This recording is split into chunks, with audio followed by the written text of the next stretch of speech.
Kisah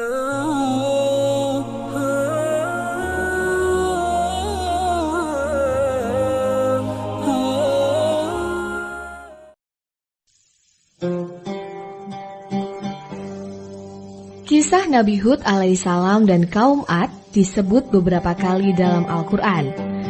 Surat Al-A'raf ayat 69 menyebutkan bahwa kaum Ad dikenal mempunyai tubuh besar dan fisik yang kuat melebihi manusia pada umumnya.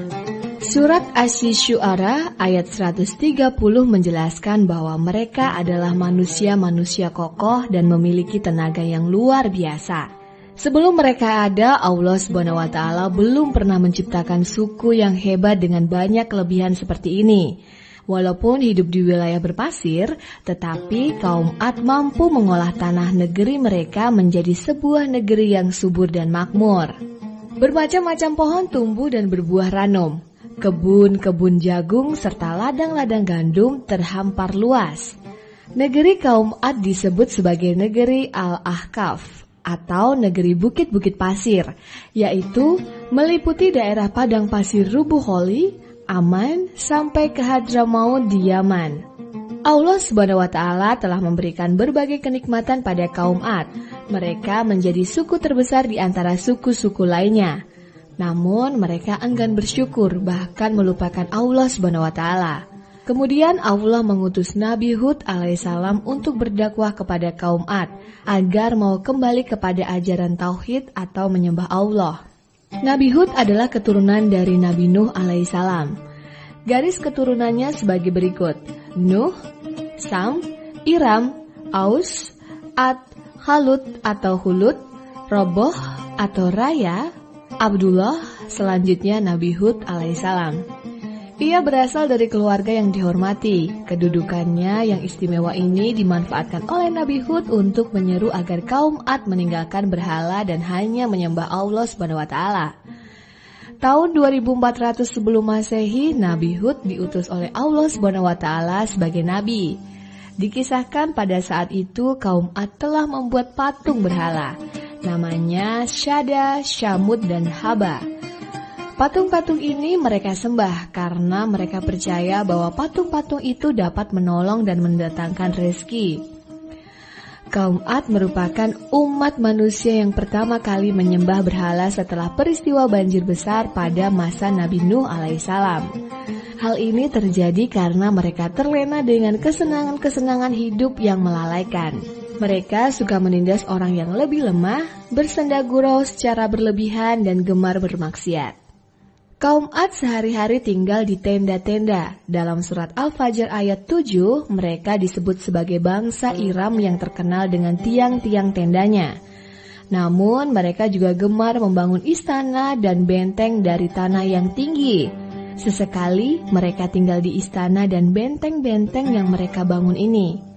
Surat Asy-Syu'ara ayat 129 menjelaskan bahwa kaum Ad memiliki peradaban yang maju, membangun ribuan istana nan megah dan mewah, berlapis batu-batu mulia, serta dikelilingi pagar-pagar yang menjulang tinggi. Mereka membangun itu semua untuk berlindung apabila ada bencana, sehingga mereka dapat hidup kekal di dunia ini. Pada saat Nabi Hud alaihissalam mengajak untuk kembali kepada ajaran Allah SWT, kaum Ad terutama para tokoh masyarakatnya menolak dakwah Nabi Hud dan menganggap Nabi Hud telah menjadi gila, bodoh, dan berbohong, serta telah sesat karena tidak menuruti ajaran pada pendahulunya, yaitu kaum Ad. Selain menertawakan dan memfitnah, mereka juga menantang Nabi Hud untuk segera mendatangkan azab atau hukuman dari Allah SWT. Kesombongan telah merasuk ke dalam diri kaum Ad. Mereka menjadi durhaka. Allah SWT berfirman dalam surat Al-Mu'min ayat 60, "Sesungguhnya orang-orang yang menyombongkan diri dari menyembahku akan masuk neraka jahanam dalam keadaan hina dina." Rasulullah Shallallahu Alaihi Wasallam juga mengingatkan dengan sabdanya, tidak akan masuk surga orang yang dalam hatinya ada kesombongan, meski hanya seberat zarah. Hadis riwayat Muslim. Ia pantang menyerah, banyak orang meninggalkannya, dan hanya sedikit sesekali yang mau mengikuti serta mendengarkan seruannya. Perjuangan Nabi Hud alaihissalam sampai pada titik akhir. Nabi Hud berdoa kepada Allah untuk segera membuktikan kekuasaannya. Allah SWT mendengar permohonan Nabi Hud ini dan akan menurunkan azab kepada kaum Ad. Allah memberi kemarau panjang sehingga sumber air kering, tumbuhan banyak yang mati, dan ini berlangsung selama 3 tahun lamanya. Negeri yang subur mendadak menjadi gersang. Allah SWT tidak menurunkan hujan agar kaum Ad menyadari bahwa hanya Allah lah yang patut disembah. Berhala tidak bisa menolong maupun mendatangkan kebaikan dan kenikmatan bagi kaum Ad. Hanya dengan menurunkan hujan saja Allah telah membuat kehidupan kaum Ad yang semula hebat menjadi porak-poranda. Kondisi wilayah yang telah kering kerontang memaksa kaum Ad melaksanakan tradisi lama, yaitu berdoa memohon hujan.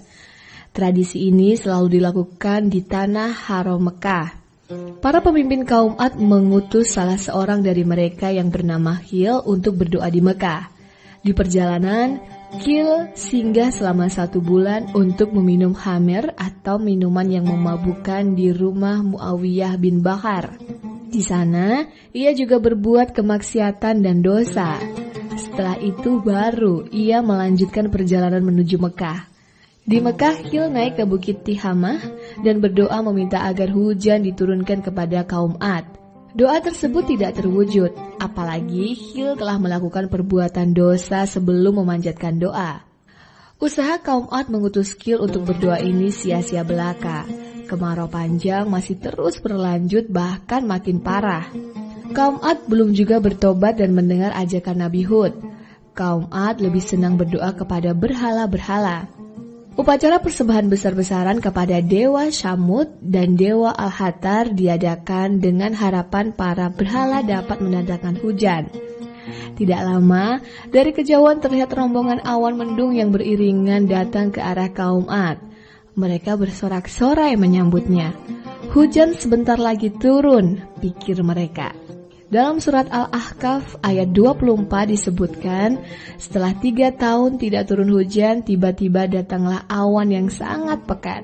Kaum Ad mengira awan pekat tersebut pasti menurunkan hujan yang sangat deras. Dugaan mereka ternyata salah. Awan itu ternyata berisi angin dingin yang mengazab mereka. Semua tunggang langgang berlarian menyelamatkan diri. Angin dingin dan kencang semacam tornado terus menerpa selama 8 hari 7 malam, menghancurkan tubuh-tubuh kaum Ad yang sebelumnya dikenal kuat dan kokoh. Semua hancur lebur kecuali bangunan-bangunan mereka. Angin menerbangkan kaum Ad ke udara, kemudian menjatuhkannya ke tanah. Dalam surat Al-Haqqah ayat 7, mereka digambarkan seperti pohon-pohon kurma yang telah lapuk. Dalam Al-Quran surat Az-Zariyat ayat 41, sifat angin yang dikirim oleh Allah kepada kaum Ad adalah Akim atau yang membinasakan. Sementara itu Allah SWT menyelamatkan Nabi Hud alaihissalam beserta para pengikutnya yang sedikit menyaksikan bencana yang sedang terjadi karena mereka berdoa memohon ampun kepada Allah. Ibnu Katsir meriwayatkan bahwa mereka berdiam di tempat yang kecil. Mereka tidak merasakan dinginnya angin, justru Allah memberikan kenyamanan di tempat tersebut. Begitulah Allah SWT menyelamatkan orang-orang yang beriman dari azab yang mematikan. Setelah angin mereda, Nabi Hud alaihissalam beserta orang-orang yang beriman keluar melihat kondisi negeri kaum Ad yang telah hancur karena azab yang mereka minta sendiri. Selanjutnya, Nabi Hud beserta pengikutnya meninggalkan puing-puing negeri Al-Ahqaf, hijrah menuju ke negeri Hadramaut. Mereka membangun kehidupan yang bahagia dan tidak lupa senantiasa bersyukur kepada Allah SWT. Satu hal yang harus diingat dari sosok Nabi Hud, beliau dikenal sebagai orang yang gemar menyampaikan nikmat Allah kepada orang lain. Sekecil apapun nikmat itu akan disampaikan supaya orang lain terdorong untuk melakukan kebaikan yang sama.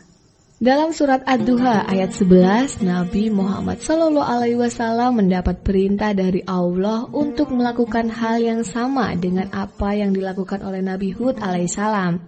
Dan terhadap nikmat Tuhanmu, maka hendaklah kamu siarkan atau sebutkan. Yang terakhir, bersyukur adalah kunci utama keberkahan atas nikmat-nikmat yang kita rasakan. Allah akan menambah nikmat bagi hambanya yang senantiasa bersyukur. Orang yang bersyukur akan merasa bahagia dan menjadi peduli terhadap sesamanya.